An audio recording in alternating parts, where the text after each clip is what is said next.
Hello, welcome, खुशामदीद, नमस्कार। फिल्मी बातें देख रहे हैं और मेरा नाम है अभिसार। तो आज शुरुआत होने वाली है एक ऐसे तूफान के साथ जो आने वाला था 2 जून को, अब पोस्टपोन हो गया है और आने वाला है 7 सितंबर को।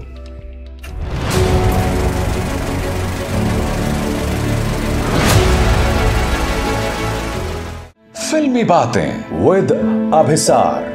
अरे भाई, ये हो क्या रहा है? जवान का तूफान आने वाला था 2 जून को, मगर साहब तस्वीर बदल गई है। अब ये तूफान कुछ देर के लिए मुलतवी कर दिया गया है, यानी कि स्थगित कर दिया गया है, पोस्टपोन कर दिया गया है। अब तूफान आने वाला है 7 सितंबर को। मगर ऐसा नहीं है कि ये 2 जून से तूफान सीधे शिफ्ट हो गया 7 सितंबर। नहीं साहब, जवान की रिलीज डेट पहले थी 2 जून, उसके बाद शिफ्ट हुई अगस्त और अब सितंबर। प्रोडक्शन क्रू का मानना है कि फिल्म में नए स्पेशल इफेक्ट्स का इस्तेमाल किया जा रहा है। अब साहब, नए स्पेशल इफेक्ट्स का इस्तेमाल किया जा रहा है, इसीलिए फिल्म को पोस्टपोन किया जा रहा है। मगर क्या यह हकीकत है? सबसे पहले मैं आपको बतलाना चाहूंगा दोस्तों, जवान के बारे में अभी तक जो जानकारी मालूम है कि शाहरुख खान डबल रोल में हैं। इसके डायरेक्टर हैं एटली, वो एटली जिन्होंने बेहतरीन तमिल फिल्में बनाई हैं, मसलन मर्सिल, बिगल, राजा रानी और थेरी।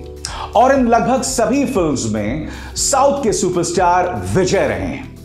अब न सिर्फ शाहरुख दिखाई देंगे इस फिल्म में, बल्कि शाहरुख खान के साथ नयनतारा होंगी और एंटेगनिस्ट यानी खलनायक के रोल में होंगे विजय सेतुपति। जी हां, और ये विजय सेतुपति उस विजय से अलग हैं जो कि एटली की लगभग हर फिल्म में दिखाई देते हैं। विजय सेतुपति, वैसे हिंदी दर्शकों को बता दूं, अभी हाल ही में आपने एक वेब सीरीज देखी होगी। कौन सी वेब सीरीज? जिसका नाम है फर्जी। शाहिद कपूर के साथ विजय सेतुपति दिखाई दिए थे। और वो फिल्म याद है आपको, विक्रम वेदा, जिसमें ऋतिक और सैफ अली खान थे। वैसे कम लोगों को याद होगी क्योंकि वो फिल्म कब आई कब गई पता ही नहीं चला। ये जो फिल्म थी विक्रम वेदा, वो एक तमिल फिल्म पर आधारित थी और उसका नाम भी विक्रम वेदा था। और उसके अंदर ऋतिक का किरदार निभाया था विजय सेतुपति ने और सैफ अली खान का किरदार निभाया था माधवन ने। तो ये तो रही विजय सेतुपति की बात।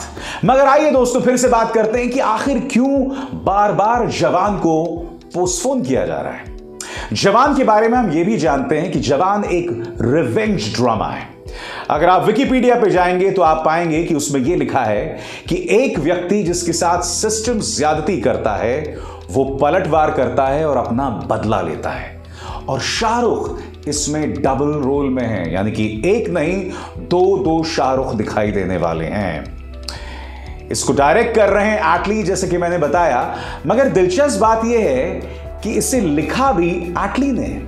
अब यह बात मुझे समझ नहीं आ रही कि भाई एटली तो तमिल भाषी है ना, यानी कि तमिल फिल्म इंडस्ट्री से आते हैं, तो फिर वो एक हिंदी फिल्म की स्क्रिप्ट कैसे लिख रहे हैं? अब ये एक प्रॉब्लम है और मैं आपको बताता हूं क्यों। क्योंकि अगर हम कुछ साउथ की ब्लॉकबस्टर्स पर निगाह डालें, चाहे बाहुबली हो, केजीएफ हो, RRR हो, कहने को तमाम फिल्में साउथ में बनी, तेलुगु में बनी, कन्नड़ में बनी या तमिल में बनी, मगर इनकी जो हिंदी डायलॉग्स हैं ना, वो फिल्म इंडस्ट्री की कुछ जाने माने राइटर्स से लिखवाए गए। मसलन मनोज मुंतशिर, जिनकी एक बुरी आदत है इधर की उधर की कॉपी करते रहते हैं, उसी मनोज मुंतशिर ने बाहुबली 1, बाहुबली 2 लिखा और जहां तक मुझे याद है RRR भी। और ये तीनों ही फिल्में रिकॉर्ड ब्लॉकबस्टर्स हुई। उसी तरह से KGF 2 में भी कुछ बहुत ही दिग्गज हिंदी राइटर्स का इस्तेमाल किया गया था, जिनमें मेरे अपने एक दोस्त मयंक सक्सेना भी शामिल थे। कहने का अर्थ है कि कहने को ये दक्षिण भारत की फिल्में हैं, मगर जब उनके हिंदी डायलॉग्स की बात आई तो कुछ बहुत दिग्गजों का इस्तेमाल किया गया। मैं नहीं जानता हूं कि जवान के हिंदी डायलॉग्स लिख कौन रहा है, क्योंकि देखिए, कोई फिल्म सिर्फ इसलिए नहीं चलती क्योंकि उसमें बेहतरीन एक्शन होता है, उसमें थोड़ा सा ह्यूमर भी होना चाहिए, थोड़ी कॉमेडी। मसलन अगर आपने पठान देखी हो, पठान की खास बात यह थी कि उसमें ह्यूमर भी था, डायलॉग्स भी बहुत बेहतरीन थे और ऑफ कोर्स गाने भी थे। गाने की मैं बात करूंगा, मैं जवान के संगीत की भी बात करूंगा मगर कुछ देर बाद। कहने का मतलब यह कि एक एक्शन फिल्म न सिर्फ स्पेशल इफेक्ट्स या फाइट से चलती है, बल्कि ह्यूमर भी हो, अच्छे डायलॉग्स भी हो, यानी कि बेहतरीन तरीके से लिखा गया हो। अब अगर ये चीजें नहीं होंगी जवान में, तो जाहिर सी बात है कि वो एक हल्की फिल्म बन के रह जाएगी, एक बहुत ही हॉलो, खोखली सी फिल्म बन के रह जाएगी। यानी कि ऊपर से तो वेशभूषा बहुत अच्छी है, मगर अंदर मामला थोड़ा सा गड़बड़ है। और यही नहीं दोस्तों, जहां तक संगीत की बात है, म्यूजिक की बात है, तो म्यूजिक दे रहे हैं अनिरुद्ध रविचंद्र। कौन है अनिरुद्ध रविचंद्र? अनिरुद्ध को 3 फिल्म फेयर अवार्ड्स मिले हैं, 9 सीमा अवार्ड्स मिले हैं और करीब 5 विजय अवार्ड्स मिले हैं। और क्या आप जानते हैं अनिरुद्ध की उम्र कितनी है? सिर्फ 33। 1990 में पैदा हुए थे। दरअसल जवान का संगीत जो है वो पहले दिया जाने वाला था इस शख्स यानी कि ए.आर. रहमान को, मगर ए.आर. रहमान किन्हीं कारणों से नहीं कर पाए और फिर पिक्चर में प्रवेश होता है अनिरुद्ध रविचंद्र का, एक यंग विज किड। बड़ा सवाल कि क्या जवान में ऐसा म्यूजिक होगा जिससे जनता जो है वो सिनेमा हॉल्स तक खिंची चली आएगी? देखिए एक बात तय कर दूं, पठान इसीलिए भी चली क्योंकि 5 साल तक शाहरुख खान की कोई फिल्म नहीं आई थी। दूसरी बात, फिल्म में जबरदस्त एक्शन था।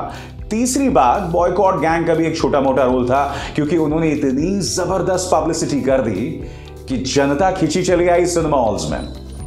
अब जवान के साथ दिक्कत क्या होने वाली मैं आपको बता दूं। पहली बात यह कि शाहरुख खान का 5 साल का इंतजार खत्म हो गया, यानी कि जनता में वो दीवानगी नहीं है। नंबर 2, हो सकता है बॉयकॉट गैंग फिर से वैसी पब्लिसिटी ना दे जैसी पब्लिसिटी उन्होंने पठान को दी थी। अब देखना यह है कि जवान एक एक्शन फिल्म है। अब यह एक्शन फिल्म यानी जवान पठान से कितनी अलग होगी, क्योंकि जहां तक जवान की बात है एक रिवेंज ड्रामा है, यानी कि बदले की भावना, यानी कि बदले पर आधारित फिल्म। अब बदले की तमाम फिल्में हैं ना, आज से नहीं कई सालों से उनकी सबसे बड़ी प्रॉब्लम यह होती है कि वो एक ही ढर्रे पर चलती हैं, यानी कि काफी प्रिडिक्टेबल होती हैं। अब एटली के पास ऐसी क्या कहानी है, ऐसी क्या स्क्रिप्ट है कि जनता जवान को न सिर्फ उसके एक्शन की वजह से देखेगी, बल्कि उसकी कहानी, उसकी स्क्रिप्ट की वजह से भी देखेगी। जनता तभी आएगी जब उसे कुछ नएपन का आभास होगा। इसमें दो राय नहीं है दोस्तों कि जवान को लेकर अभी जबरदस्त दीवानगी है। और यही नहीं, मैं आपको बता दूं, अगर बजट की भी बात करें ना दोस्तों, तो जैसा कि जवान का ये विकिपीडिया पेज बताता है कि ये फिल्म सिर्फ 220 करोड़ में बनी है, सिर्फ 220 करोड़। इसमें शामिल है शाहरुख के 35 करोड़ भी। ना ना ना ना ना, शाहरुख एक फिल्म के 35 करोड़ नहीं लेते। दरअसल शाहरुख 2 तरीके से लेते हैं। एक तरफ तो उनके बारे में फेमस है कि उन्हें एक फिल्म का 100 से 150 करोड़ मिलता है। दूसरा, वो हर फिल्म का 35 करोड़ लेते हैं और फिर उसके बाद जो फिल्म को प्रॉफिट होता है उसका एक कट शाहरुख की जेब में जाता है, यानी कि इस 220 करोड़ में शाहरुख के 35 करोड़ भी शामिल हैं।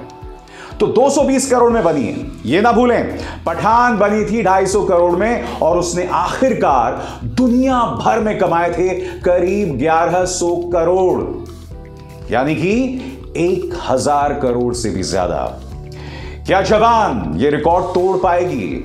अगर इकोनॉमिक्स की बात करें तो यकीनन प्रोडक्शन टीम ने काफी समझदारी का परिचय दिया है, मगर समझदारी धरी की धरी रह जाएगी अगर पठान जो है वो हल्की फिल्म साबित हो। इसलिए बहुत जरूरी है कि फिल्म की स्क्रिप्ट जबरदस्त हो, फिल्म के फाइट्स में कुछ ऐसी बात हो कि जनता अगले शो में वहां बैठ जाए देखने के लिए। क्या ये तमाम चीजें हैं जिसकी वजह से जनता जवान की तरफ खिंची चली आएगी? बहरहाल जैसे मैंने कहा ना, ये तूफान बीते शुक्रवार को आने वाला था, यानी 2 जून। अब ये तूफान आ रहा है 7 सितंबर। और बात यहां नहीं रुकने वाली है। सितंबर को आएगी जवान और फिर दिसंबर में माहौल को बिल्कुल बदलते हुए आ रही है डंकी। डंकी किसकी फिल्म है?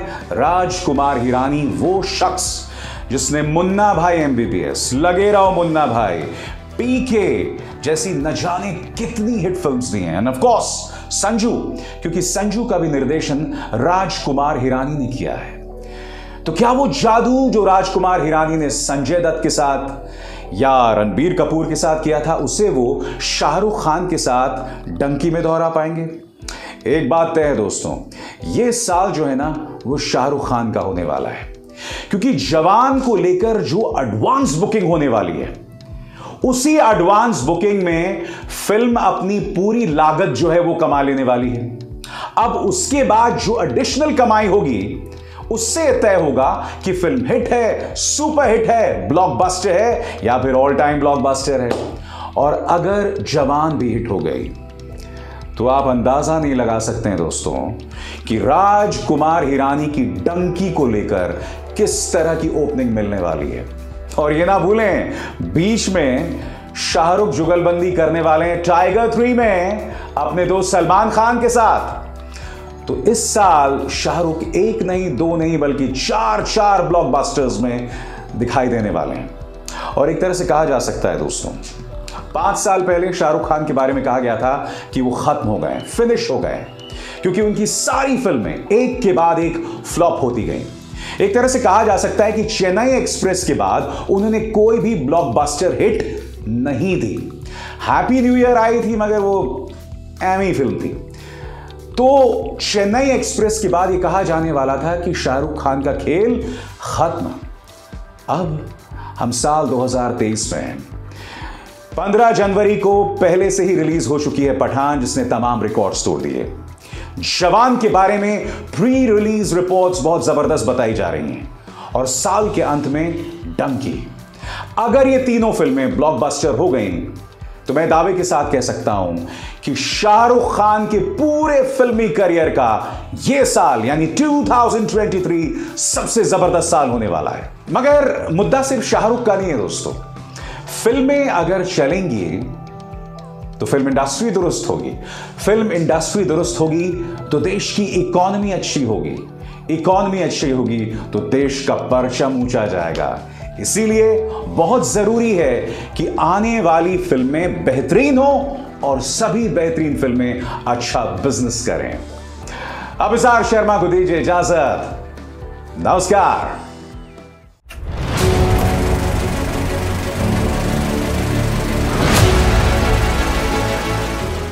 फिल्मी बातें विद अभिसार।